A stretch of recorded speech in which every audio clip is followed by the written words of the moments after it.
आप देख रहे हैं कि कितनी विभिन्न पार्टियों द्वारा ये डेलीगेशन गया है चुनाव आयोग। करीब सभी विपक्ष की पार्टियां यहां पर हैं। मैं नाम नहीं लूंगा, आप चेहरे देख रहे हैं। गौर करने वाली बात यह है कि ये आयोजन कल लेट रात्रि को हुआ है, लेट, क्योंकि आप जानते हैं जिस प्रकार का गैरकानूनी एक्शन लिया गया है वो भी लेट रात को लिया गया था। इतने अल्प समय में हमारे सभी कॉलीग्स ने, कई लोग दिल्ली से बाहर से भी आए हैं, कुछ एक दो लोग पहुंच नहीं पाए, लेकिन करीब विपक्ष के हर रंग की पार्टी यहां पर उपस्थित है और मैं समझता हूं सब एकजुट होकर इस मामले में गए हैं। हमने चुनाव आयोग के साथ विस्तृत रूप से वार्तालाप किया। हम सब अंदर थे, चुनाव आयोग के तीनों नवगठित चुनाव आयोग और उनके सभी अफसर थे। मैं संक्षिप्त में बता दूं आपको कि हमने क्या कहा। पहली बात कि ये बहुत ही गंभीर और व्यापक मुद्दा है। ये सिर्फ एक व्यक्ति या व्यक्ति विशेष या पार्टी विशेष का मुद्दा नहीं है। ये मुद्दा व्यापक इसलिए है क्योंकि ये सीधा संबंध रखता है भारत के संविधान के मूल ढांचे से, जिसको आप बेसिक स्ट्रक्चर कहते हैं। जैसा कि आप जानते हैं, मूल ढांचे का जो पूरा कानून है वो ये कहता है, बड़ी बहुत अनूठी बात है भारत के बारे में, कि अगर कोई भी संवैधानिक संशोधन मूल ढांचे के विरुद्ध है तो संवैधानिक संशोधन भी असंवैधानिक करार किया जा सकता है।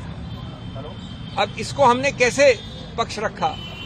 जब आप इस प्रकार की चुनाव के लिए जो एक समतल जमीन आवश्यक है, अति आवश्यक है, अनिवार्य है, समतल जमीन, उस समतल जमीन को आप बदल देते हैं, उसको समतल नहीं रहने देते हैं दुरुपयोग करके एजेंसीज द्वारा, तो उसका सीधा दुष्प्रभाव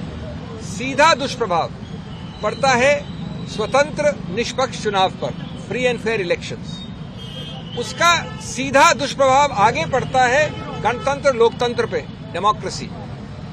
और स्वतंत्र निष्पक्ष चुनाव या लोकतंत्र गणतंत्र दोनों, उच्चतम न्यायालय ने केशवानंद भारती के समय से कहा है, बार बार कहा है, मूल ढांचे के एक अभिन्न अंग हैं। तो जब आप समतल जमीन को बदल देते हैं, नॉन समतल बना देते हैं दुरुपयोग करके एजेंसीज का, तो आप सीधा उस मूल ढांचे पे प्रहार कर रहे हैं, असंवैधानिक गैरकानूनी प्रहार। ये एक मूल मुद्दा है और इसके लिए सबसे बड़ा पुलिसमैन इस समतल जमीन का संविधान ने बनाया है, चुनाव आयोग को बनाया है। सिर्फ कोई स्टैट्यूटरी गठित संस्था नहीं है, ये संवैधानिक संस्था है। तो हमने उनको उनके उत्तरदायित्व की याद दिलाई और कहा कि आप बेझिझक होकर इस मामले में हस्तक्षेप करें। दूसरा पहलू हमने बड़ा रोचक रखा उनके सामने, हमने उदाहरण तो दिए, अभी मैं 2-3 दूंगा। स्वतंत्र भारत के 75 वर्ष के इतिहास में कई सरकारें आई हैं, उसका रंग ये भी हो सकता है, ये भी हो सकता है, ये भी हो सकता है। इसी सत्तारूढ़ पार्टी की सरकारें पहले आई हैं, लेकिन 75 वर्ष में कभी भी चुनाव के बिल्कुल शुरू में, चुनाव के आसपास एजेंसीज का दुरुपयोग ऐसे कभी नहीं हुआ। 75 वर्ष में पहली बार एक पदासीन मुख्यमंत्री को कल रात को गिरफ्तार किया गया है, पहली बार।